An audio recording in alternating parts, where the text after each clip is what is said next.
Snow fell thick that night, swallowing the city lights of Manhattan. Inside the Hale penthouse, everything gleamed. Crystal glasses, marble floors, and a man too proud to bend. Richard Hale stood by the fireplace, a Mont Blanc pen in his hand, while Claire Donovan clutched her swollen belly, 7 months pregnant with twins. "You're not fit to be in my world anymore," he said, voice calm, cold, final. "You've embarrassed me, Claire. You made me look weak." Claire's voice trembled. "I lost my job because of your lies, Richard. I didn't steal anything. You know that." He didn't even look at her. "The board doesn't care who's guilty. They only care that I fix it. And the fastest way to fix it is to remove the problem." "The problem?" She stepped closer, her breath visible in the cold air. "You mean me?" He smirked. "Sign the papers, Claire. You'll get the apartment for a month and a small settlement.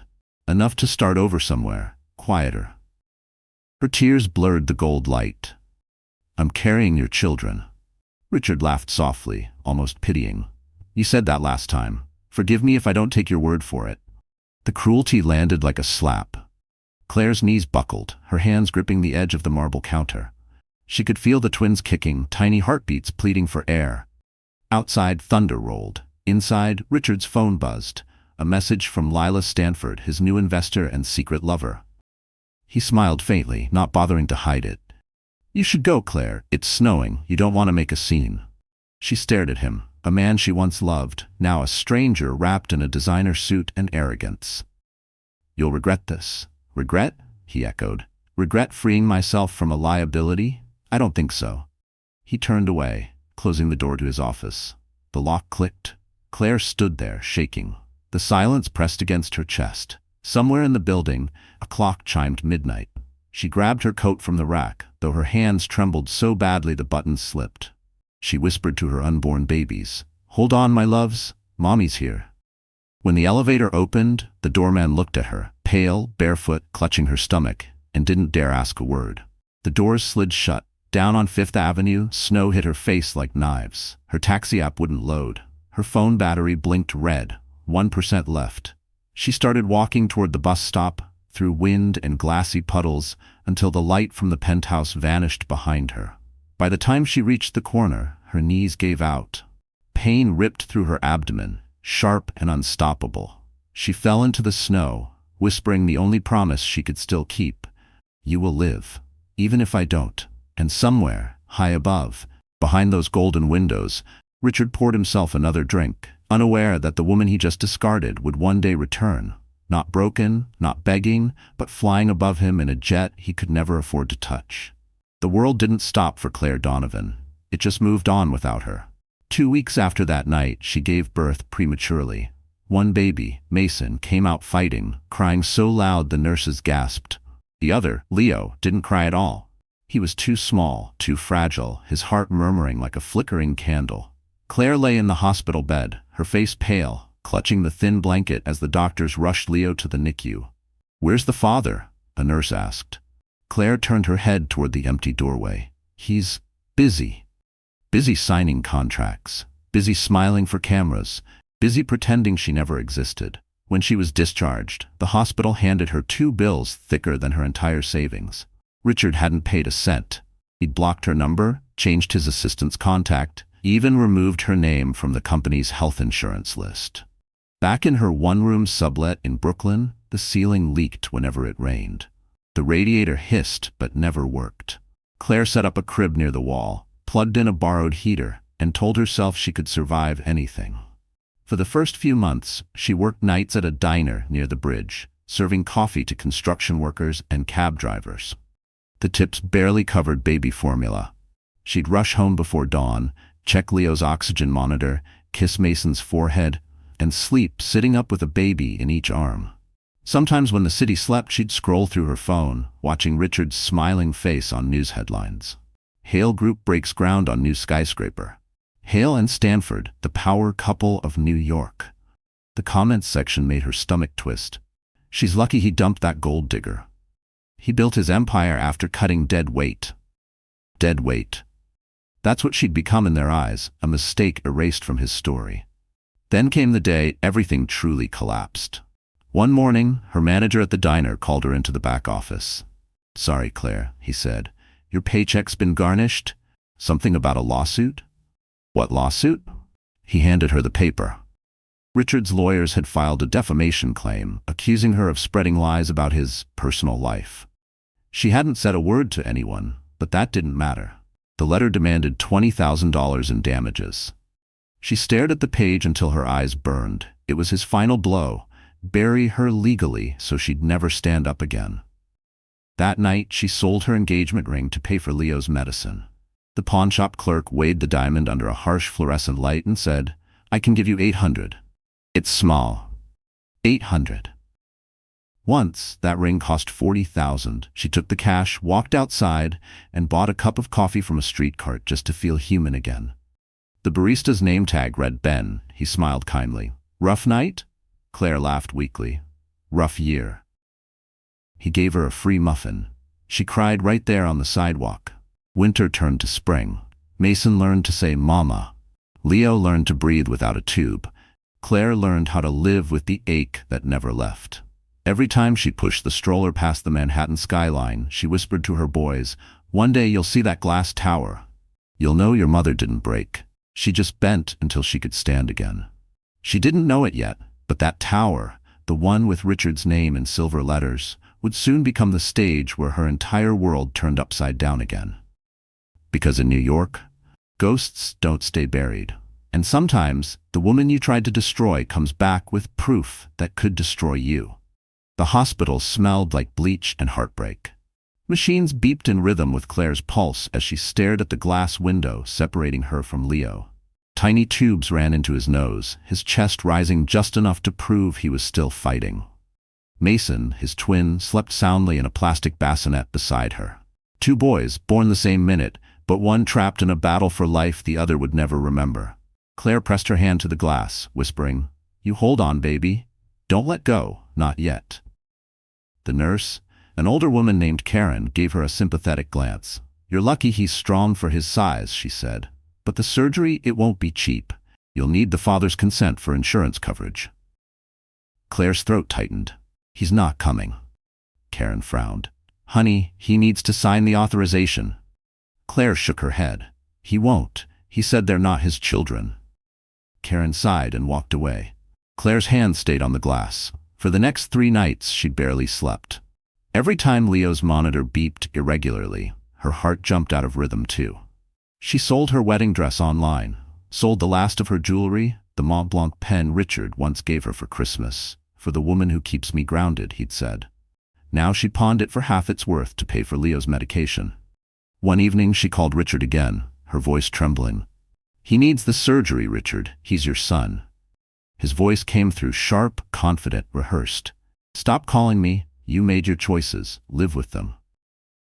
Please, just sign the paper." "Not happening." "Lose my number, Claire." The call ended. The line went dead, just like a door slamming shut. 2 hours later, she stood outside Hale Tower, clutching the documents against her chest, hoping to catch him leaving work. Snow was falling again, soft flakes melting on her lashes. When Richard's Mercedes pulled up, she stepped forward, waving. The driver honked. Richard lowered the window halfway, annoyed. "Richard, please, just one signature." He glanced at her coat, frayed and soaked, and smirked. "Don't embarrass yourself, Claire. You're not good at this game." "It's not a game. It's a life." He rolled up the window, the car pulling away, leaving slush splashing over her shoes.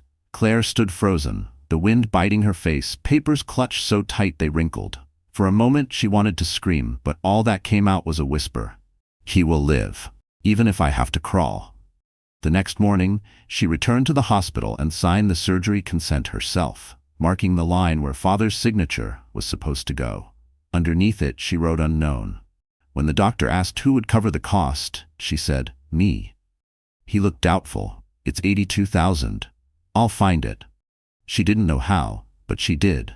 She took double shifts, borrowed money, cleaned apartments, sold old furniture. Sometimes she ate once a day. She'd watch Mason crawl toward her with his chubby hands and feel her strength return. On the day of the surgery, she sat outside the operating room with both hands clasped, repeating a silent prayer she didn't even believe in anymore. When the doors opened and the surgeon smiled, tears burst down her cheeks. "He's alive," he said. "Your boy made it." She cried harder, whispering thanks to no one and everyone. Outside, morning sunlight hit the hospital glass like a promise. Claire looked up, eyes swollen, voice raw. "We're still here." She didn't know this victory would cost her later, but that the debt, the sleepless nights, the exhaustion, would soon push her to the edge again. But for now, she held both her boys, one sleeping, one breathing through tubes, and whispered, "We made it, my loves. We made it." While Claire was counting coins for baby formula, Richard Hale was counting zeros on contracts. 3 years after abandoning her, he had become Manhattan's golden son, the man every magazine called the visionary of Park Avenue. His grin flashed from billboards, from glossy covers beside his fiancée, Lila Stanford, the daughter of a senator. Together, they looked like a dynasty in the making. At every gala, Richard's name floated like perfume in the air. Sharp, expensive, impossible to ignore. He wore tailored Armani suits, gold cufflinks engraved with his initials, and a confidence that could fill a ballroom. When reporters asked about his past, he'd chuckle. "Let's just say I learned who to trust." No one questioned him. No one asked about the woman he left behind. Inside his company, Hale Group, success came from illusion. Richard had built his empire on borrowed money and whispered favors. The charity wing, the Hale Children's Foundation, was his most brilliant lie, a shell account to move dirty funds through fake donations. The same charity he claimed helped single mothers. The irony didn't sting him. He didn't feel irony anymore. Every Friday, he and Lila hosted cocktail parties at their penthouse overlooking Central Park. Politicians, actors, bankers, everyone wanted to be seen in Richard's orbit. Lila played the perfect hostess, always smiling, always elegant. She believed his story, that Claire had been unstable, obsessed, even dangerous. "She tried to ruin me," Richard would whisper to her, pouring whiskey into crystal glasses. "I had to walk away." Lila would touch his arm and say softly, "You did the right thing, darling. Some people aren't built for greatness." And he'd smile, pretending to believe that. But sometimes, late at night, when the party lights dimmed and the city turned quiet, he'd catch a glimpse of something in the mirror. A flash of guilt he couldn't quite name. He'd push it away, pour another drink, and scroll through social media until it disappeared. Across the city, Claire saw every photo, every headline. Sometimes Mason would point at the TV and say, "That man looks like me." Claire's chest would tighten. She'd switch off the screen before the ache turned into tears. The world had chosen its hero, and it wasn't her. But even as Richard built higher, cracks began to show. His CFO, a sharp-eyed woman named Marcy, noticed inconsistencies in the donation records. "These numbers don't match," she said one morning. Richard waved it off. "Just accounting errors. Fix it." Marcy hesitated. "If the SEC audits us, they won't." He smiled that disarming smile that had gotten him everything he ever wanted. "They never do." Still, that night, Marcy copied the files onto a flash drive, just in case. Meanwhile, Richard was busy orchestrating his next move, a public engagement announcement with Lila at the Plaza Hotel, followed by an exclusive charity dinner. The same night, his PR team advised inviting former associates to show forgiveness and transparency. He smirked when he saw one name on the list, Claire Donovan. "She's still alive?" he joked. "Barely," his assistant replied, "working at a coffee shop in Brooklyn." Richard leaned back, the corner of his mouth curving upward. "Perfect. Send her an invitation. Make it look official, something about discussing custody. Tell her to come, alone." His laughter echoed across the penthouse, bouncing off glass and gold. While he polished his reputation, Claire was polishing cups at midnight, unaware that the man who ruined her was about to drag her name into the spotlight again, this time to destroy her publicly. But destiny had been quietly preparing its revenge. Somewhere, far from Richard's penthouse, a man named Ethan Ward was opening a file labeled Hale Foundation. Suspicious transfers. And for the first time in 3 years, the balance of power had begun to shift. It arrived on a Wednesday morning, tucked among unpaid bills and grocery flyers, the invitation that would change everything. The envelope was thick, cream-colored, embossed with gold lettering that shimmered under the kitchen light. The Plaza Hotel, an evening of charity and celebration hosted by Hale Group. Claire stared at the name printed on the card, Richard Hale, founder and CEO. Her stomach twisted. For 3 years, she'd forced herself to ignore every headline. Every photo of him standing beside his new fiancée, Lila Stanford. But now his name was sitting in her hands, written in gold, mocking her poverty with every gleam. At first, she thought it was a mistake until she unfolded the letter inside. Dear Miss Donovan, we would like to discuss the terms of legal custody concerning Mason and Leo. Please attend the Hale Group's charity dinner this Saturday at the Plaza Hotel. Mr. Hale wishes to resolve matters privately and respectfully. Claire's hands trembled. Her lawyer's number was still disconnected. She couldn't afford legal counsel. But if Richard was finally willing to talk about custody, after ignoring her for years, she couldn't refuse. Her first instinct was hope. Maybe for once he wanted to do the right thing. Maybe he'd sign the papers to get their son's proper medical coverage. Maybe Leo could finally get that next heart procedure. But then she saw the date, Saturday, 7 p.m., the same evening that New York Weekly had just reported Richard Hale's engagement gala with Lila Stanford would take place at the Plaza. Claire froze. Her breath caught in her throat. The charity dinner wasn't about custody. It was a trap. She sat down at the chipped kitchen table, the letter trembling in her hands. The fluorescent light flickered above her. Mason and Leo were in the next room, playing with a broken toy train. Their laughter filled the small apartment like sunlight in a cage. Her chest ached. He's doing it again, she whispered. He wants to humiliate me. That night, she couldn't sleep. She stared at the ceiling, reliving every insult, every cruel smirk. How Richard had called her unstable, unfit, a mistake. How he'd denied his own sons. And yet, he'd sent the invitation, which meant he still wanted something. By dawn, she made her decision. She would go. Not to beg, not to cry, but to look him in the eyes and remind him that she still existed. The next day, she called the hospital to check Leo's latest results. The nurse said his condition was stable but would need another surgery soon. Insurance still hasn't approved it, the nurse added softly. Without the father's authorization, we can't proceed. Claire's throat closed. Thank you, she managed. She hung up and stared at the letter again. Now it wasn't about pride, it was survival. Her old friend from the diner, Angie, helped her pick out a dress. It's not new, but it's elegant, Angie said, holding up a navy gown from a thrift shop. Claire smiled weakly. It's perfect. She rehearsed what she'd say to Richard. Calm, factual, no emotion. This isn't about us, it's about our sons. But deep down, she knew Richard didn't want a conversation. He wanted a scene. Friday night, as she tucked the boys into bed, Leo looked up with sleepy eyes. Mama, are you sad? She kissed his forehead. No, baby. I'm just getting ready. Where are you going? To remind someone that your mama's still here. When the lights went out, she sat alone by the window, staring at the Manhattan skyline. The plaza's rooftop glittered in the distance like a crown she'd once worn and lost. Claire didn't know that miles away in a high-rise office, Richard was telling Lila and his investors, "Don't worry, she'll come. And when she does, everyone will see what kind of woman she really is." He didn't know that the woman he planned to humiliate was walking toward the very moment that would end his empire. The night before the event, Claire stood in front of the cracked bathroom mirror, staring at the woman reflected back at her. Her face was pale, framed by exhaustion and sleepless nights. The thrift store gown hung loosely from her shoulders, but it was clean and pressed. She brushed her hair with trembling hands, tied it into a neat bun, and whispered to herself, "You're not going there to cry. You're going there to fight." The invitation sat on the counter beside a lipstick she hadn't worn in years. Soft rose, the same shade she'd worn the night Richard first told her he loved her. She almost threw it away, but stopped. "Not for him," she muttered. "For me."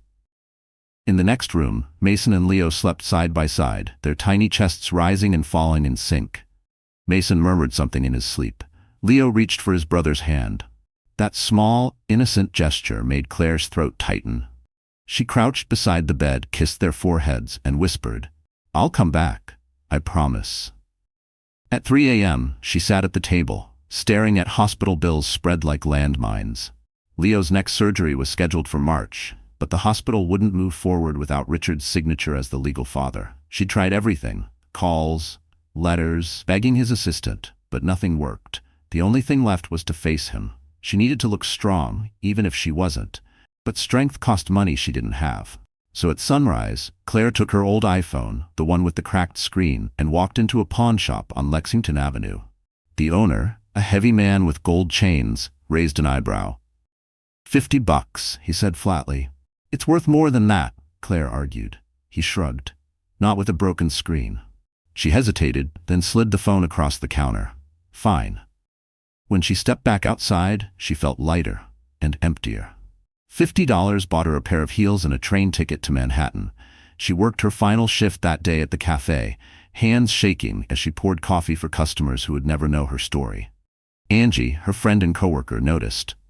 You sure about this, Claire? That man doesn't deserve a minute of your time. Claire smiled faintly. He doesn't, but my sons do. When her shift ended, she walked to the bus stop under the fading winter sky. Snow began to fall again, soft and slow, the same way it had the night she was thrown out of Richard's penthouse. That memory hit like a knife. But something inside her had changed. She wasn't the same woman who begged at that marble doorstep. She'd carried 2 babies through poverty, fear, and hospital walls. She'd fought every day just to keep them alive. And now, she wasn't walking toward humiliation. She was walking into a battlefield. At home, she packed her purse carefully. Hospital documents, the boys' birth certificates, and the DNA tests she'd saved for this very moment. Proof that Mason and Leo were Richard's sons. She looked in the mirror one last time before leaving. He thinks I'm broken, she said softly. Let him find out how wrong he is. At 6 p.m., a black car stopped outside her building. Angie had called in a favor from her cousin, a driver for a private company. The man opened the door politely. Miss Donovan? The plaza, right? Claire blinked in surprise. Yes, thank you. As the car glided toward Manhattan, city lights blurred against the window. Her heart pounded so loud she could barely hear the radio playing Sinatra in the background. She clutched her purse tighter. Somewhere across town, at that exact moment, Richard was adjusting his cufflinks, yet rehearsing his smile, certain that tonight would be the night he erased her forever. He didn't know that the woman walking through the snow toward his grand event carried not shame, but a truth sharp enough to cut through his empire. The Plaza Hotel glittered like a diamond against the Manhattan night, its marble steps lined with chauffeurs and photographers. Inside, chandeliers dripped gold over polished tables where champagne glasses sparkled like tiny suns. Every guest seemed to wear success like perfume. But among them all, one man stood taller, prouder. Richard Hale, the king of the evening. Everything perfect? He asked his assistant, straightening his tie. Yes, sir. Guests are arriving. Press coverage is already trending. The engagement announcement will go live at 8. Richard smirked. Good. I want her to see it. Her meant Claire Donovan, though he never spoke her name out loud anymore. He wanted her to feel like a ghost in her own story. Lila Stanford glided toward him in a gown that shimmered like starlight, a perfect image for the cameras. Darling, she whispered, kissing his cheek. Everyone's talking about us. You've outdone yourself. Richard looked around the grand ballroom, filled with New York's elite. Investors, senators, magazine editors. They were all here to celebrate his engagement and his upcoming IPO. It wasn't just a party. It was his coronation. And the crown jewel of his plan, inviting the ex-wife he'd buried in scandal to stand before them, broke alone, desperate. He pictured it perfectly. Claire arriving in her cheap dress, standing awkwardly by the door while whispers spread. Someone would ask, isn't that the woman who tried to ruin him? And the humiliation would finish her once and for all. Make sure security lets her in, he told the staff. I don't want her stopped. Let her see what she lost. Meanwhile, in the kitchen corridor, a waiter carrying a silver tray overheard every word. His name tag read, E. Ward. He smiled quietly. Ethan Ward, Richard's former friend, now silent observer, had taken a temporary staff position for one reason, to witness the fall of a man who deserved none of his power. At 7:45, guests began to gather near the stage. A massive LED screen displayed Richard's achievements, his buildings, charity work, magazine covers. A voiceover narrated, a man who turned failure into fortune. The audience applauded. Richard raised his glass. To resilience, he toasted, and to the people who taught me what weakness looks like. Lila laughed softly, unaware of the venom behind the line. You're terrible, she teased. He leaned close. You'll see what I mean soon. In the back hallway, the maitre received a message through his earpiece. "She's here." Claire stood in the marble lobby, clutching her small purse, her heart hammering. Guests turned to look, eyes scanning her thrift store gown, whispering behind manicured hands. The humiliation burned her skin, but she didn't flinch. A photographer raised his camera, mistaking her for a late guest. The flash went off, catching her face just as she lifted her chin. For the first time in years, she didn't hide. Across the room, Richard caught sight of her. His smirk widened. "Right on time." Lila followed his gaze, confusion clouding her perfect smile.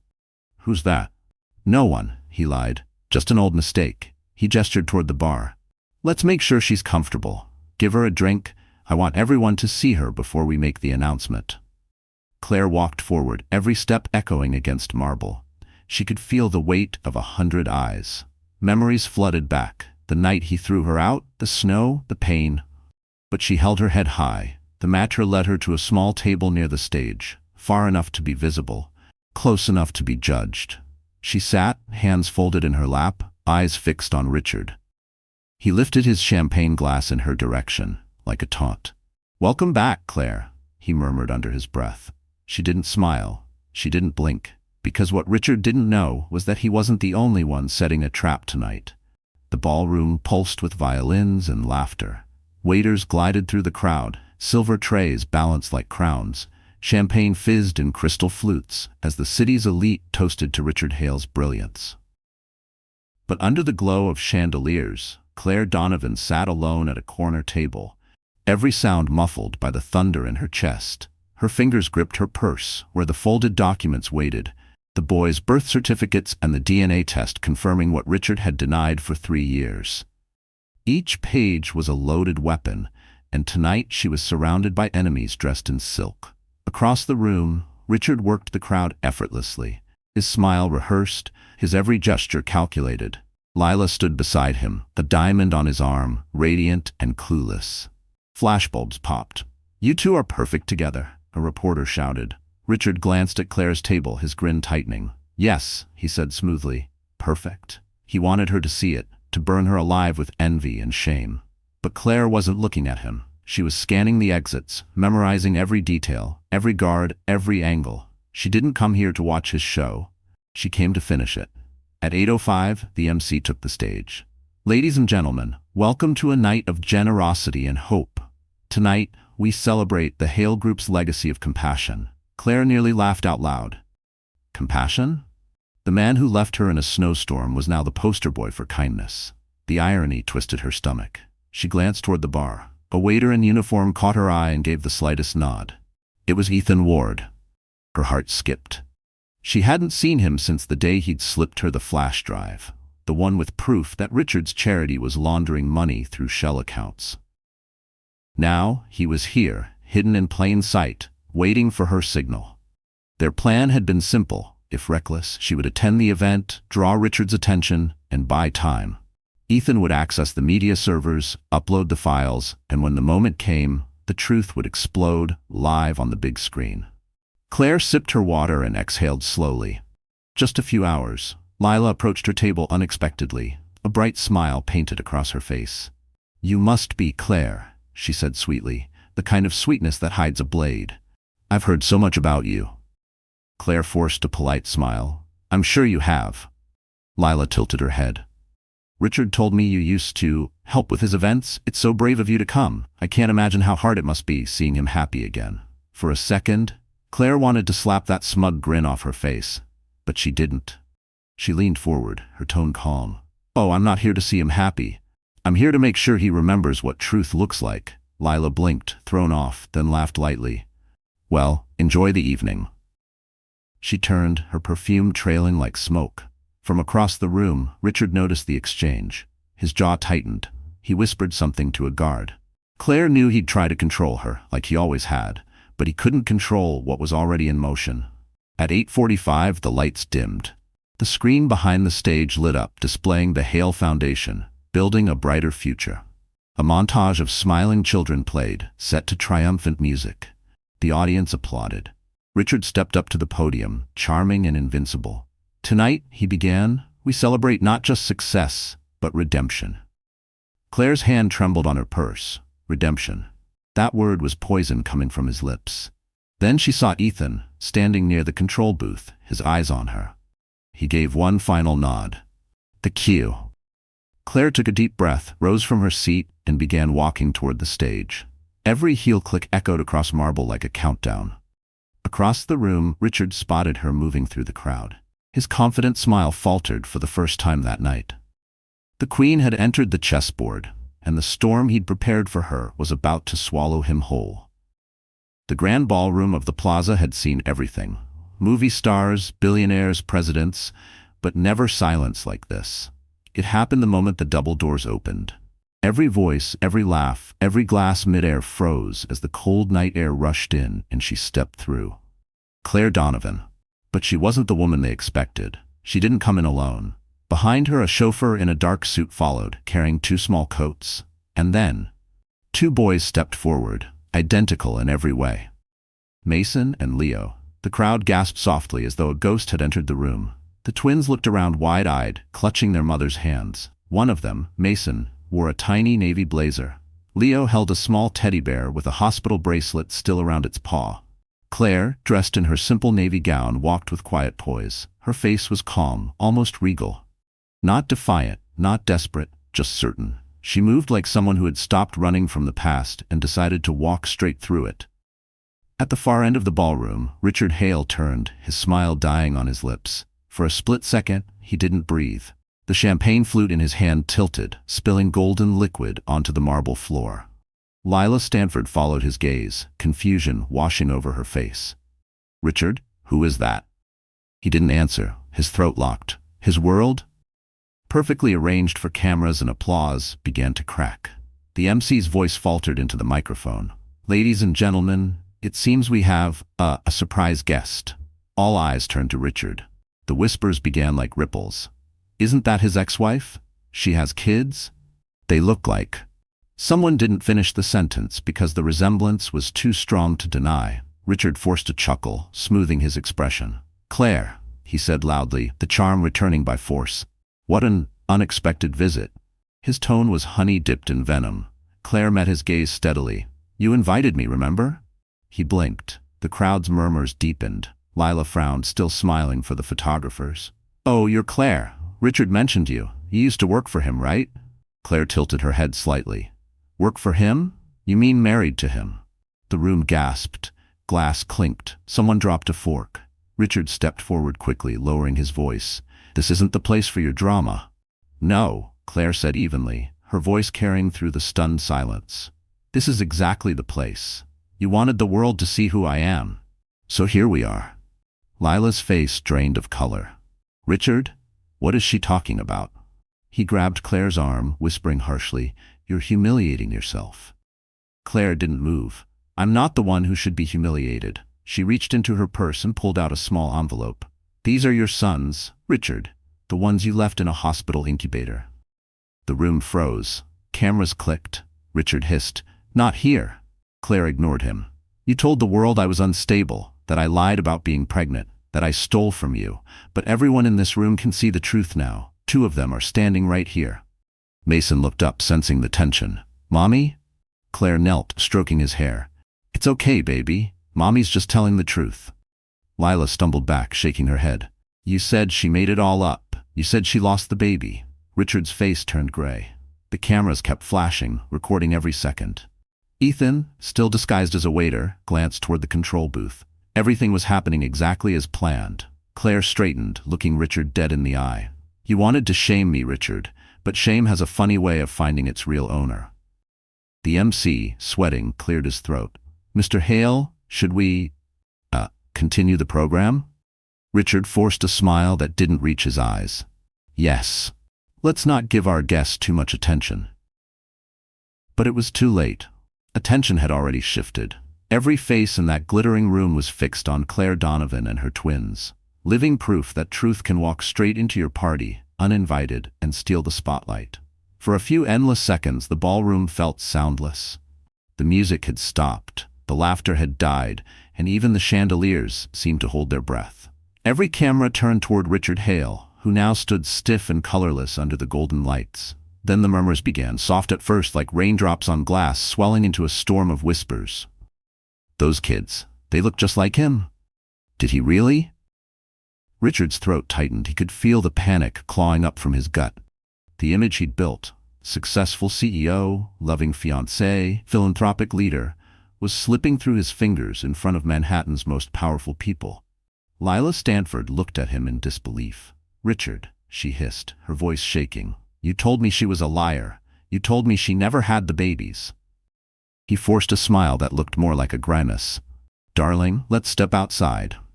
But Claire's voice cut through the noise, sharp and steady. "No, let's talk right here." Her words carried like a slap.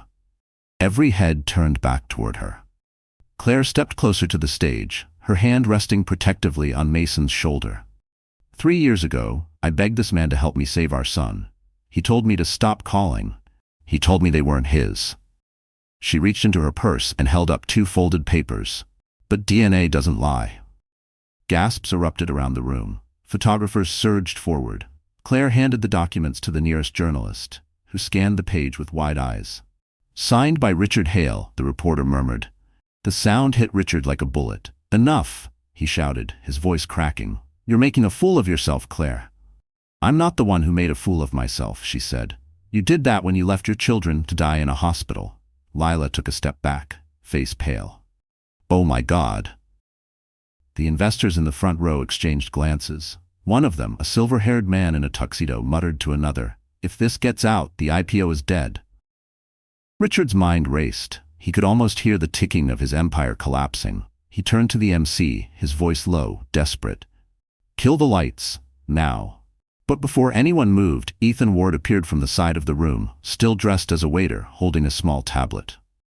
"Lights won't help, Richard," he said quietly. "You might want to check the screens." Richard froze. Behind him, the massive LED display flickered. The logo of the Hale Foundation vanished, replaced by a folder of spreadsheets, transaction records, and emails, all bearing his name. The crowd gasped. Ethan's calm voice echoed through the sound system. "While you were busy performing, I took the liberty of sharing your real legacy with the world. Congratulations, Richard, you're trending again." The journalist's flashes became blinding. Lila's scream cut through the chaos. "You used my father's name for your scams." Richard lunged toward the stage controls, but Ethan stepped between them, blocking him effortlessly. "Don't bother, the files are already live." Claire's eyes never left him. "You called me weak. You told me no one would believe me. Now the truth is believing itself." Richard turned toward her, trembling with fury. "You'll regret this. You think they'll take your word over mine?" Claire gave a small, tired smile. "I don't need them to take my word. I just needed them to see your face." Security began to move through the crowd as reporters shouted questions. "Mr. Hale, is it true you embezzled funds from your own foundation? Did you abandon your wife and children?" He tried to answer, but every word drowned beneath the roar of flashing cameras. Claire bent down, picked up Leo, and whispered, "It's over, sweetheart. Mommy kept her promise." As she turned toward the exit, the audience parted like the Red Sea. No one stopped her. No one dared. Behind her, Richard Hale stood alone on the stage, his empire burning around him, his name echoing through the ballroom like a curse. Chaos erupted inside the plaza's ballroom. The once glittering party was now a war zone of voices, cameras, and gasps. The images flashing across the LED screen, emails, bank transfers, falsified donations, were still looping like a confession written in neon. Richard Hale stood at the center, frozen in disbelief. His hands trembled, his jaw clenched. He could feel every eye in the room stabbing into him. The whispers grew louder. He laundered money through his own charity. He left his wife for that senator's daughter. Those kids are his. Look at them. Lila Stanford's diamond bracelet jingled as her hand slapped him across the face. "You lied to me. You said she was unstable." Her voice cracked, breaking through the noise. "You said the babies didn't survive." Richard's cheek burned, but he didn't react. His fury was too big for words. He turned toward Claire, who stood by the door holding Leo. Ethan beside her, like a silent guardian. "Cut the feed," Richard shouted at the tech crew. "Shut it down right now." A technician hesitated. Sir, the files, someone remotely uploaded them to multiple platforms. We can't. Richard stormed toward the control booth, ripping cables from the console, but the screens didn't stop. His secrets were already spreading beyond the walls, broadcasted live by dozens of phones. He spun back, voice shaking. You think this makes you righteous, Claire? You think ruining me will fix your pathetic life? Claire didn't flinch. No, Richard, this isn't about fixing me. It's about stopping you. He laughed bitterly. Stop me? You couldn't even keep your own lights on without my money. Maybe not, she said, her tone calm, too calm, but at least my hands are clean. The words sliced deeper than she intended. The audience fell silent again. Even Lila's anger froze midair. Richard's face twisted, red from humiliation. You think you can walk in here with your little charity case and your cheap dress and embarrass me? Ethan took a step forward. Careful, Richard, there are witnesses everywhere. Richard's eyes darted to him, narrowing. You, he hissed. I should have known. The jealous partner. You couldn't stand that I got the spotlight. Ethan's expression remained cool. I didn't mind the spotlight. I just minded what you did with it. Don't lecture me, Richard barked. You're a nobody hiding behind a glass of champagne.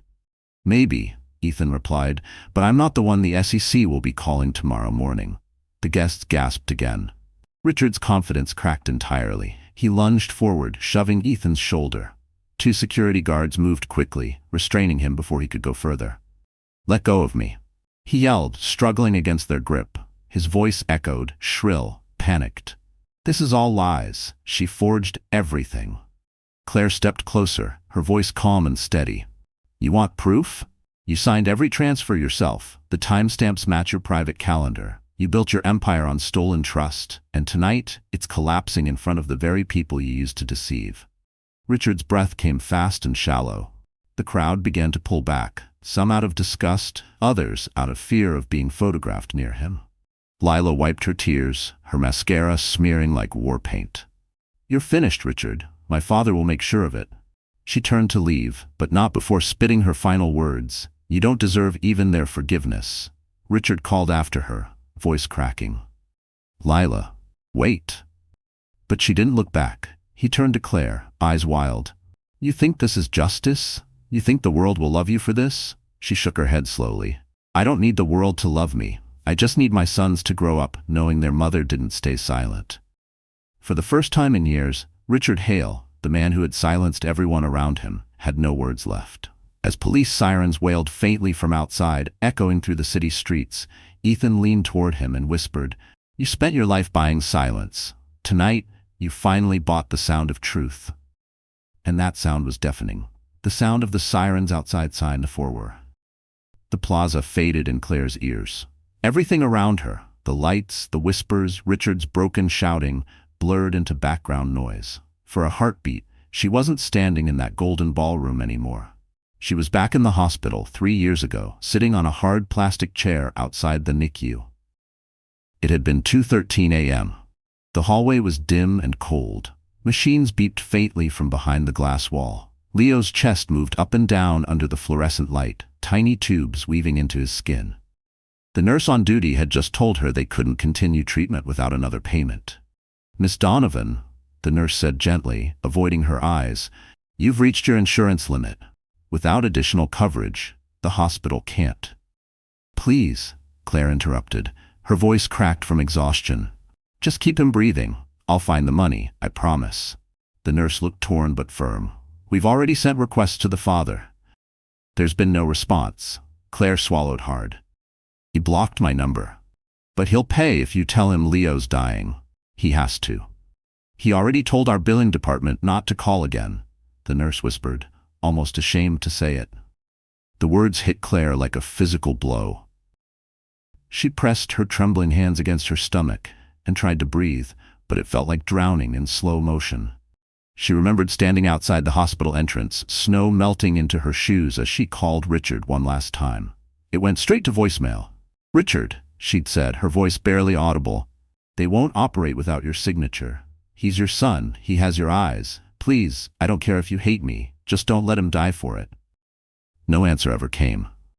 Back inside, she'd found an old coffee cup from the vending machine, lukewarm, bitter, her only comfort. Someone had written her name wrong on the cup. Claire. She laughed through her tears. "Even the world forgets me," she'd muttered. By dawn, the nurse had found her asleep in the hallway, Leo's medical forms clutched in her arms. "Miss Donovan," the nurse whispered softly. "Someone paid." Claire blinked. "What?" "The bill. All of it. Anonymous donor through the hospital's emergency fund." For a moment she couldn't process the words. Then she collapsed into the nearest chair and sobbed. Loud, unrestrained, every ounce of fear spilling out. She didn't know who had saved her son that night. She didn't care. All she knew was that Leo would live. That memory, that raw desperation, now burned vividly inside her as she looked at Richard standing across the ballroom, his face pale, his mask shattered. "Do you remember Mount Sinai Hospital?" she asked, her voice low but steady. "December 22nd, 3 years ago. You told them to stop calling." Richard stiffened, eyes narrowing. "I don't know what you're talking about." "Yes, you do," Claire said. "You were drinking scotch at your penthouse. I know because the nurse heard the ice in your glass over the phone. You said, and I quote, 'I'm not signing anything. She can figure it out like she always does.'" The crowd around them grew quiet again. "I was sitting on the hospital floor, Richard," she continued, "holding our baby's oxygen tube, praying he'd make it through the night while you were out celebrating your deal at the Waldorf." He took a step toward her, his voice shaking. "Enough." "No," she said sharply. "You don't get to tell me when enough is enough. You left your son to die because your ego couldn't handle a woman who loved you without fear." Her words sliced through the air like glass. Reporters pushed closer, their microphones raised. One whispered, "She's telling the truth, isn't she?" Richard turned his back, but the damage was done. His empire wasn't falling from scandal. It was collapsing under the weight of a single, undeniable truth. He'd been a coward when his family needed him most. Claire took Leo's tiny hand, lifted her chin and said quietly, "I thought that night was the lowest point of my life. But looking at you now, I realize it was yours." And for the first time, Richard had no power left to deny it. The ballroom, once the jewel of the plaza, was now a battlefield of whispers, flashing lights, and fractured egos. The charity banners that once read, "Building a Brighter Future," fluttered under the air vents like tattered flags of surrender. Richard Hale stood at the center of it all, his empire burning around him. But the one person who couldn't handle the silence was Savannah Stanford, his fiancée, his shining political ticket, the woman he'd used to polish his image. She had always looked perfect, tall, blonde, poised, the embodiment of confidence. But now her mascara streaked down her cheeks, her chest rising and falling in quick, sharp gasps. Her diamond necklace glimmered like a chain around her throat. "Richard," she stammered, voice trembling. "Tell me she's lying." Richard turned toward her, his jaw tightening. "Savannah, not now." "She just said you left your baby to die," she screamed, the words echoing through the marble hall. "You told me she was insane, that there were no children." Cameras clicked. Journalists leaned in. Richard's PR manager whispered urgently, "Sir, control her. The press is eating this up." But Savannah was far beyond control. "You said you donated millions to children's hospitals," she shrieked. "You made me pose for those pictures with sick kids for your foundation. Was that all fake too?" Richard tried to grab her arm, but she jerked away violently. "Don't touch me. Do you have any idea what this means for my family? My father's campaign? You've destroyed everything." The crowd murmured again. A senator's daughter publicly unraveling wasn't just drama, it was scandal. And every socialite in the room could smell blood. Claire stood quietly off to the side, holding Leo close. She didn't gloat. There was no satisfaction in watching another woman crumble under Richard's lies. But she also couldn't look away. Savannah turned toward Claire, eyes wild. "You planned this, didn't you? You're trying to ruin me too." Claire blinked, stunned. "You think I wanted this?" "Yes," Savannah's voice cracked, hysterical. "You think you're some kind of martyr? You're just jealous. You couldn't keep him, so you came to destroy him. And me." Lila's voice rose from the crowd, sharp and furious. "She's not the one who destroyed you. He is." It was the first time the senator's daughter had ever been contradicted publicly. Savannah froze, blinking through tears. Claire took a slow breath, her voice calm but firm. "Savannah, I don't want your life. I just want the truth you helped him hide." Savannah's eyes darted between them, desperate, cornered. I didn't know. He said you were unstable, that you made everything up. You believed him, Claire said softly, because it was easier than asking why a man with everything needed to lie. The words landed like a quiet bomb. Savannah's knees buckled slightly. No, she whispered. No, no, no. Her PR handler rushed forward, trying to guide her away, but she shoved him aside. I'm not leaving, she cried. Everyone needs to hear this. I gave up my job, my reputation, my father's trust for you. Richard hissed under his breath. Savannah, shut up. Don't tell me to shut up, she screamed, voice cracking with rage. You said she was a threat. You said she blackmailed you. Gasps echoed across the ballroom. Cameras zoomed in. Claire's eyes widened slightly. That single sentence, recorded by half the room, would become the headline of the century. Ethan, still standing near the back, whispered to a journalist beside him, There's your story, straight from the fiancé.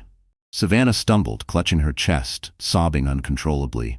I defended you to everyone, and all this time you were lying. To her, to me, to everyone. Her voice cracked completely, and she turned, running toward the exit as security scrambled to open the doors.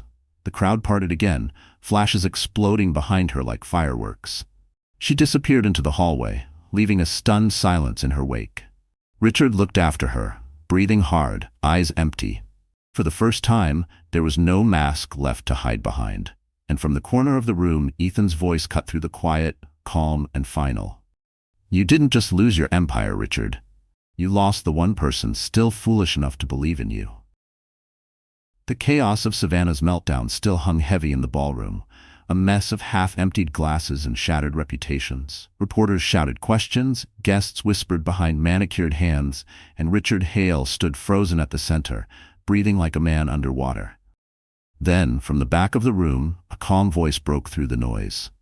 That's enough.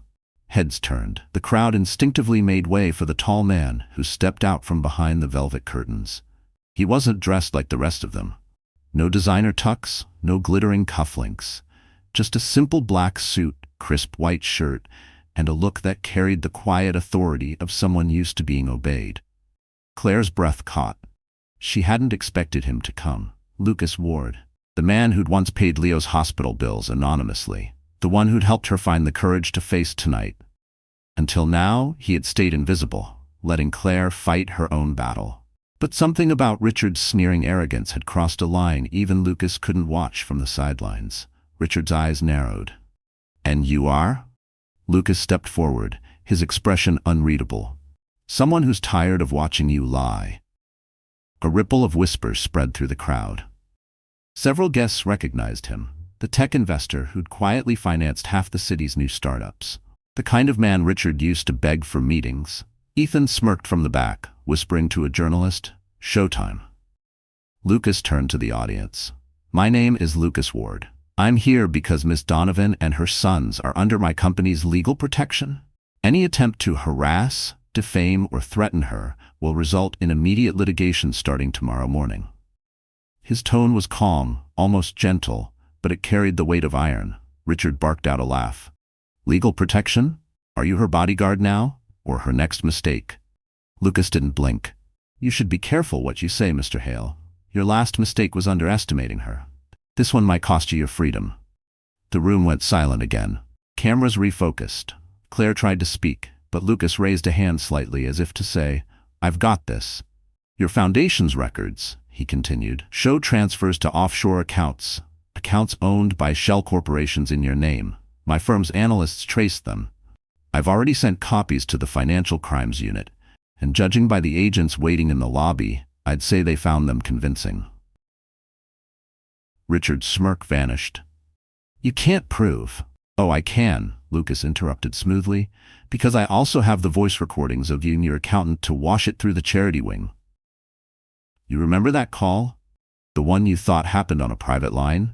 Gasps erupted. The ballroom lit up with camera flashes. Claire stared at him, stunned. She'd known Lucas had resources, but this was a complete takedown. Richard stumbled back, sweat forming at his temple. You set me up.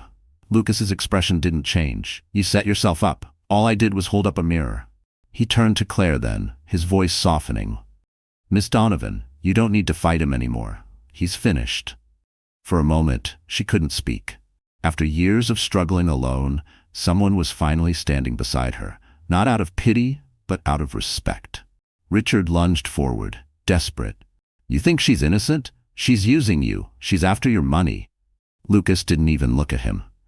"That's the difference between you and me, Richard. I know what real value looks like, and it isn't written on a bank statement." The crowd broke into murmurs again, the tone shifting, sympathy now leaning toward Claire, disgust toward Richard. Security began closing in around him. The press surged forward. Reporters shouted questions. "Mr. Hale, are you aware of the federal charges pending?" "Ms. Donovan, how long have you known Mr. Ward?" Claire held Leo close, whispering, "It's over."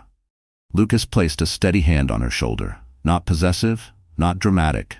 Just enough to let her know she wasn't alone anymore. And as the first flash of police lights spilled through the plaza's tall windows, Richard Hale realized the truth. The trap he'd built for Claire had become his own cage. The flashing blue and red lights outside the plaza painted the ballroom in chaos. Guests whispered in disbelief, champagne glasses abandoned on white linens. Richard Hale stood trapped under the weight of his own downfall, his foundation exposed, his fiancée gone, his empire crumbling. Yet even now, his arrogance refused to die. He straightened his tie, his voice breaking but defiant. "You think you've won, Claire? All of this, these stunts, none of it matters. Those kids are mine, and I'll take them back the second I walk out of here." Claire froze, tightening her grip on Leo's tiny hand. "You left them," she said softly. "You denied them." "Doesn't matter," Richard snapped. "You don't have the money, the stability, or the lawyers to fight me. The court will see that. You're a waitress, for God's sake. I'm Richard Hale." The room shuddered under the arrogance of that last sentence. Even the reporters exchanged glances. Lucas Ward stepped closer, his voice even. "That title doesn't mean what it used to. You're a CEO under federal investigation." Richard turned on him, shouting, "Stay out of this." But Claire was already reaching into her purse. "You're wrong, Richard," she said quietly. "I came prepared." She pulled out a thick brown envelope and placed it gently on a nearby table. The weight of it echoed in the silence. "What's that?" he demanded. "Everything you've run from for 3 years." She opened it slowly, revealing neatly organized folders, birth certificates, hospital reports, and one document sealed with a notary stamp. Proof of paternity, medical expenses you refused to pay, and a signed affidavit from your former accountant confirming the offshore transfers. Richard's face drained of color. "You forged these." Lucas crossed his arms. "They were verified this morning by our legal division. Every signature, every timestamp, every bank transaction." Claire slid one paper forward, the birth certificate of Mason Hale. Under father's name, the black ink read, Richard Allen Hale. "You signed this," she said, her voice trembling with control. "You were drunk that night, remember? You wanted to enter the NICU, and they made you sign the admission forms. You thought you were above consequences, but your own handwriting just proved you're their father. By law, by blood, by truth." Gasps rippled through the crowd. Ethan, standing behind the reporters, gave a quiet nod. The journalists leaned forward, snapping photos of the documents. Richard lunged for the folder, but Lucas intercepted, slamming a firm hand onto his shoulder. "Touch her again," he said evenly, "and you'll add assault to your charges." Richard glared, his voice shaking. "You can't take my name from me." Claire met his eyes, unflinching. "I don't need your name. I just need your accountability." She gathered the papers back into the envelope and handed them to one of the uniformed officers now entering the ballroom. "These go with the financial evidence," she said, "and I'm requesting full custody. No visitation, no contact, for their safety." The officer nodded respectfully. "We'll process this immediately, ma'am." Richard looked around desperately, searching for allies, for someone to defend him. But the crowd had turned cold. The investors who once fought for his attention now avoided his gaze. The cameras, once his friends, now recorded every crack in his armor. "This isn't over," he said, his voice cracking. "You'll regret this, Claire. When I'm cleared, I'll take everything back. Everything you think you have." Claire's reply came like ice. "You already took everything, Richard. You just didn't realize it wasn't yours to keep." He stumbled back, the words hitting harder than any physical blow. Lucas placed his hand lightly on Claire's shoulder. "Let's go," he murmured. "You've done enough tonight." She exhaled shakily, holding her sons close as the officers approached Richard, reading him his rights. The last sound he heard before the handcuffs clicked shut wasn't the murmuring of the crowd. It was Mason's small voice calling, "Mommy?" And the realization struck him like a knife. That single word, "Mommy," had more power than his entire fortune ever did. The ballroom of the plaza looked like a fallen kingdom, glittering but hollow. The guests who once admired Richard Hale's charm now kept their distance, whispering his name like it was a curse. The sound of police radios crackled near the entrance, and the scent of spilled champagne mixed with fear. Claire Donovan stood at the center of it all, her son safe in Lucas Ward's arms. For the first time in years, she wasn't shaking. The power that Richard had used to crush her was gone, sucked out of the room, out of his voice, out of the very air around him. Richard, still in handcuffs but not yet led away, turned toward her one last time. "You think this changes anything?" His tone was venomous. "The press will move on. I'll rebuild. You'll still be nothing." Claire's voice was soft but lethal. "Nothing? You told the world I was worthless, and still I'm standing here while you're the one in chains. I think that's something." The reporters scribbled furiously. Cameras zoomed in. Every word was being recorded, broadcast live. Lila Stanford, pale but composed, stepped out from the crowd. "You ruined my family's name," she said quietly, her voice shaking with controlled fury. "You used me, my father, and every charity we stood for." She looked at Claire, her expression softening for the first time. "I believed his lies about you. I'm sorry." Claire gave her a small nod. "We all believed him once." Lucas placed Mason on his hip and whispered, "You don't have to stay for this." But Claire did. She needed to. "No," she said. "He deserves to hear it." She turned back to Richard. "I'm not here for revenge. I'm here for justice. For every woman who was told she was too emotional to be believed, too poor to matter, too small to fight." Richard laughed bitterly. "You sound like a Hallmark card." Lucas stepped forward, his tone sharp. "She sounds like someone who finally stopped letting you write the story." Richard sneered. "What do you want, Claire? Money? Public sympathy? Because that's all you'll ever get. Pity." Claire took a step closer, eyes locked on his. "I don't want your money. I want my sons to grow up knowing their mother never bowed to a man who mistook cruelty for strength." A ripple of applause rose from somewhere in the back of the room. Then another. Slowly, more guests joined in, not loud or mocking, but steady, respectful. Richard's face went red. "You people have no idea what she's really like," he barked. "She's using all of you." But no one listened. The applause only grew louder. Even the officers hesitated, unsure whether to intervene or let the moment play out. Ethan Ward leaned against the bar, arms crossed, a faint smile playing at his lips. "You hear that, Richard?" he called out. "That's the sound of relevance leaving your body." The line drew soft laughter from the crowd, just enough to puncture what little dignity Richard had left. One of the officers finally stepped forward. "Mr. Hale, it's time to go." Richard jerked his shoulder, glaring at Claire one last time. "You'll regret this."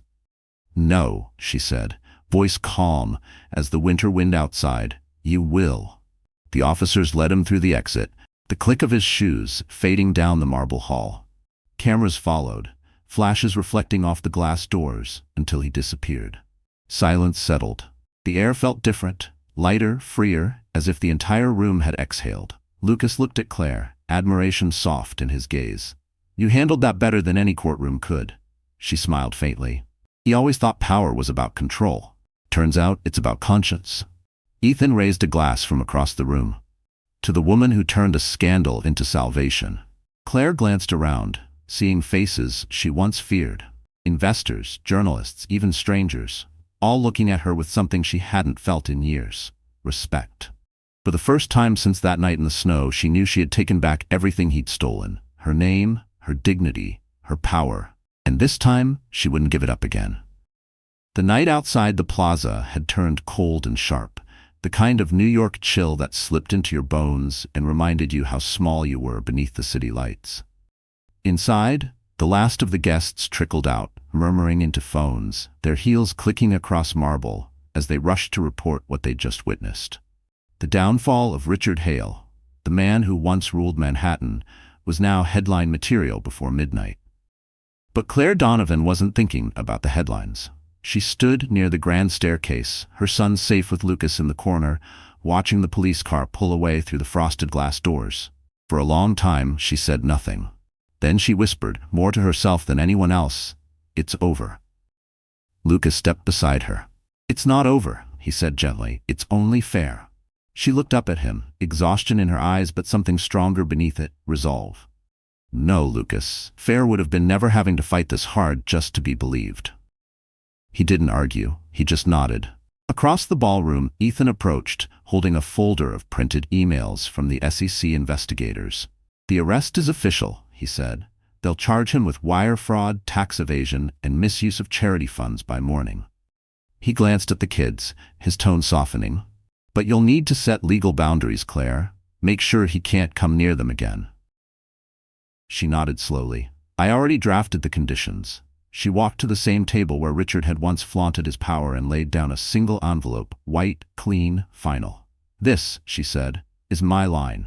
Lucas frowned slightly. "What's inside?" "My statement," Claire replied. "To the court, to the press, and to him." Ethan raised an eyebrow. "You sure you want to go public? You've already won the moral fight." "This isn't about morality," she said. "It's about closure. The truth should live somewhere other than my memory." She opened the envelope and read aloud, her voice steady, even as it trembled with emotion. "I, Claire Donovan, hereby declare that Richard Hale is to have no contact, direct or indirect, with Mason and Leo Hale. Any attempt to use media, legal influence, or financial leverage against them will trigger federal litigation. These children deserve peace, not headlines. Their names will not be currency in another man's ego." She folded the paper, slid it back into the envelope, and sealed it. Lucas stared at her, impressed. "You really don't leave room for loopholes, do you?" She gave a faint smile. "I've lived inside loopholes my whole life, not anymore." At that moment, one of the remaining journalists approached hesitantly. "Ms. Donovan," she asked, "what do you want people to take away from tonight?" Claire paused, thinking carefully. "That money doesn't make you powerful," she said finally. "Character does. And if a woman has to walk through hell to protect her children, then maybe hell should start being afraid of women." The journalist blinked, then lowered the mic slowly, visibly moved. After she left, Lucas looked down at Claire, admiration flickering in his eyes. "You've just rewritten the ending, you know." Claire exhaled. "No, I've just written the truth." She turned toward her boys, who were half asleep in the corner. Mason clutched Leo's hand, the same way they had in every hospital room, every long night of survival. She smiled softly. For years, Richard's voice had lived in her head, belittling, controlling, convincing her she wasn't enough. Tonight, that voice had gone silent. She looked back at Lucas and Ethan. "Tomorrow, I'm filing for full custody, complete privacy. No interviews after that, no TV, no dramatics. I don't want fame. I just want peace." Lucas nodded. "You'll have it." Outside, the police sirens faded into the hum of the city. Claire took one last glance at the ballroom, the glitter, the ruin, the proof that she had survived it all, and whispered to herself, "This chapter ends here." Then she picked up her sons, straightened her coat, and walked toward the door. Behind her, the golden chandeliers dimmed, leaving only her reflection in the glass, tired, fierce, and finally free.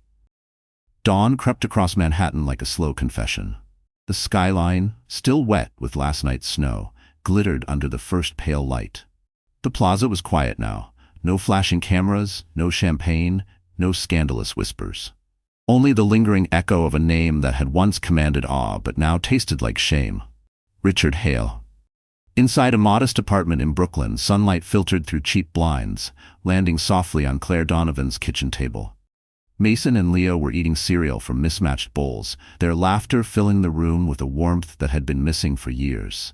Claire stood by the window, wrapped in a borrowed coat, her phone buzzing nonstop. News outlets, talk shows, newspapers. Everyone wanted her story. She scrolled through a headline. "The Fall of a Tycoon. Richard Hale arrested after ex-wife exposes million-dollar fraud." Below it, a smaller subheading read, "Claire Donovan declines all interviews, requests privacy for her children." Lucas had kept his promise. His PR team handled the press, protecting her from the circus that followed. Ethan was working with the district attorney to finalize Richard's charges, and Claire, finally, was free to breathe. Her reflection in the window looked different now. The lines of exhaustion were still there, but something new lived in her eyes. Peace. Not triumph, not revenge, just peace. Mason ran to her, holding a drawing. "Mommy, look, it's us." She knelt beside him, smiling. The paper showed 3 stick figures holding hands under a blue sky. In the corner, a small house sat beside a huge airplane. "Is that your brother and me?" she asked. Mason nodded proudly. "And that's Mr. Lucas's airplane. You said we might ride one day." Claire laughed softly. "Maybe we will." The phone buzzed again, this time with a text from Lucas. "Lucas, the press is losing interest. I'm heading to your neighborhood later. Bring the boys to the cafe by the park. They deserve pancakes." Claire smiled at the screen, typing back, "Claire, only if you're buying." She set the phone down, feeling a strange lightness in her chest. For years she had lived in survival mode, worrying about rent, medicine, and memories she couldn't escape. Now her world felt new, uncharted, like the first breath after drowning. On the TV in the corner, a reporter's voice cut through the quiet. Former CEO Richard Hale was transferred this morning to federal custody after being denied bail. Sources say his assets have been frozen and his legal team has resigned. In a surprising twist, his ex-wife has refused any monetary settlement, stating that justice is enough. Claire muted the sound. She didn't need to hear any more. The world could dissect his downfall all it wanted. She was done being defined by him. Later that morning, she bundled Mason and Leo into their coats and walked through the crisp winter air. The city looked softer somehow. Every honking car, every stranger's face, it all felt less hostile. At the cafe, Lucas was already there, sitting by the window with 3 mugs of hot chocolate waiting. "You're late," he teased. "Single mom problems," she said, laughing. Leo climbed onto his lap without hesitation, while Mason started building a fort out of sugar packets. Lucas watched them with an expression somewhere between admiration and heartbreak. "They're incredible," he murmured. "They're resilient," Claire corrected gently. "They didn't learn that from me, they were born with it." Lucas looked at her for a long moment. "You know, I've met powerful people my whole life, but you're the only one who fought power without having any." She smiled faintly. "Maybe that's the only way to win." He raised his coffee cup. "To new beginnings?" Claire clinked her mug against his. "To peace." Outside, snow began to fall again, soft and slow, dusting the city in white. And for the first time in forever, Claire didn't feel cold. She felt alive. Because this time, the storm had passed, and she was still standing. 3 days later, the storm had turned into a hurricane of consequences. Richard Hale's face was everywhere, on the covers of newspapers, on news tickers, in every conversation across the Upper East Side. The man who once hosted black-tie galas and gave lectures on ethical leadership was now being escorted into court in an orange jumpsuit and cuffs that gleamed beneath the flash of 100 cameras. The caption below the morning broadcast read, "Disgraced CEO faces 27 federal charges, including fraud, tax evasion, and child abandonment." Claire sat at the small kitchen table in her Brooklyn apartment, the same place where she'd once cried over unpaid hospital bills. Now, the bills were replaced by legal documents, custody forms, settlement agreements, and a final letter from her attorney confirming that the court had granted her sole custody of Mason and Leo Hale. She traced her finger over the official seal. "It's done," she whispered. Lucas sat across from her, a quiet smile playing on his lips. "You did it, Claire." She shook her head softly. "No, we did it. You, Ethan, the nurse who helped me that night, even the people who believed when they didn't have to." Lucas leaned back, studying her. "You know, it's strange. You've taken down one of the most powerful men in New York, and you don't look proud. You look relieved." Claire sighed. "Because pride is temporary. Peace isn't." Across the room, Mason and Leo were playing with a second-hand Lego set, their laughter filling the apartment. Claire's eyes softened. "They're the reason I didn't break. When I thought I couldn't keep going, I'd look at them and remember what love actually looks like." Lucas nodded slowly. "You fought for them, but you also fought for yourself." Before she could answer, the TV caught her attention. A live feed showed Richard entering the courthouse.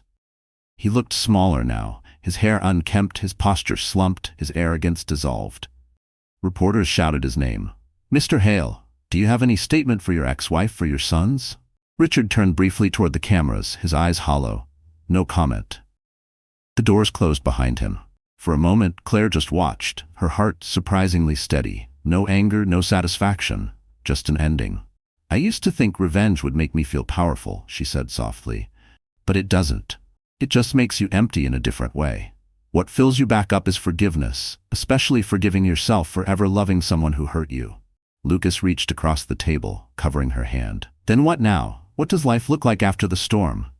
Claire smiled faintly. Quiet, honest, real. He hesitated, then asked gently, and maybe, shared?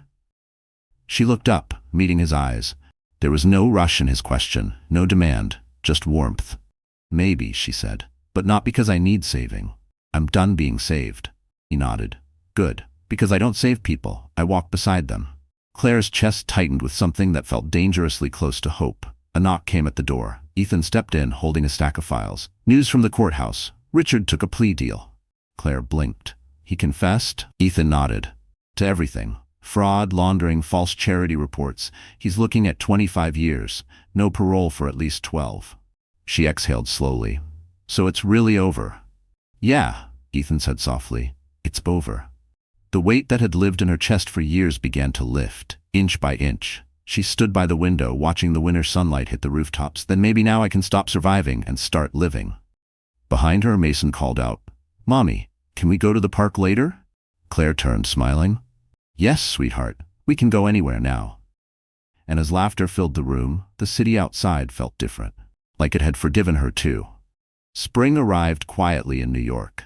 The snow that once blanketed the sidewalks melted into sunlight, and the city that had once mocked Claire Donovan now seemed to bow in her favor.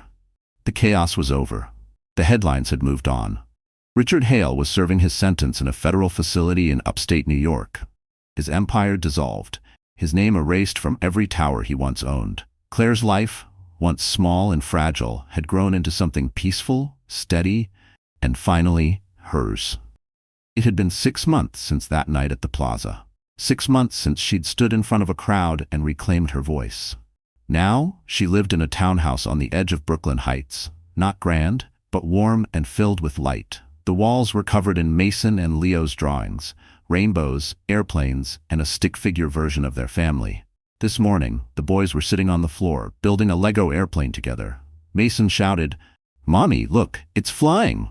Claire smiled, watching them from the kitchen as she poured coffee into a mug that read, Peace over power. You're going to be pilots one day if you keep that up. Leo looked up, grinning. Only if you fly with us. Always, she said softly. The sound of a knock interrupted their laughter. Lucas stood at the door, casual in jeans and a gray sweater, holding a small white envelope and that familiar warm smile. Morning, Donovan family. Mason ran to him. Mr. Lucas, did you bring pancakes again? Lucas chuckled. Not this time, buddy, but I brought something better. He handed the envelope to Claire. What's this? She asked, curious. Open it. She tore it carefully. Inside was a single sheet of heavy paper, an invitation embossed with gold.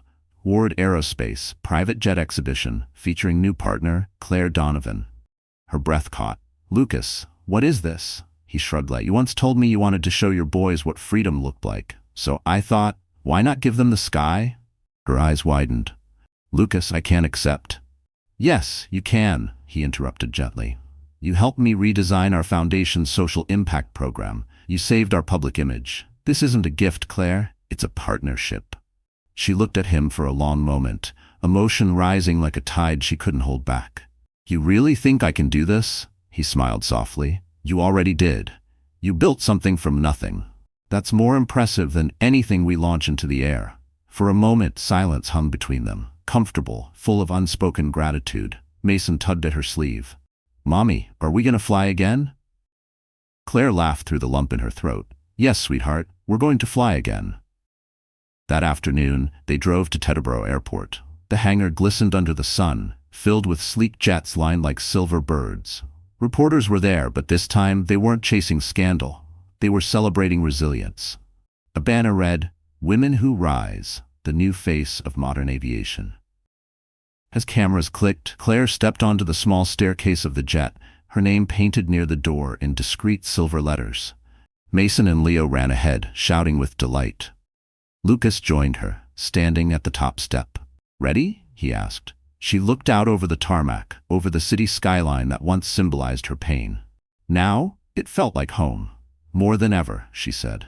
The engines roared to life. Wind lifted her hair. The boys pressed their faces to the window as the jet began to move, their laughter echoing through the cabin.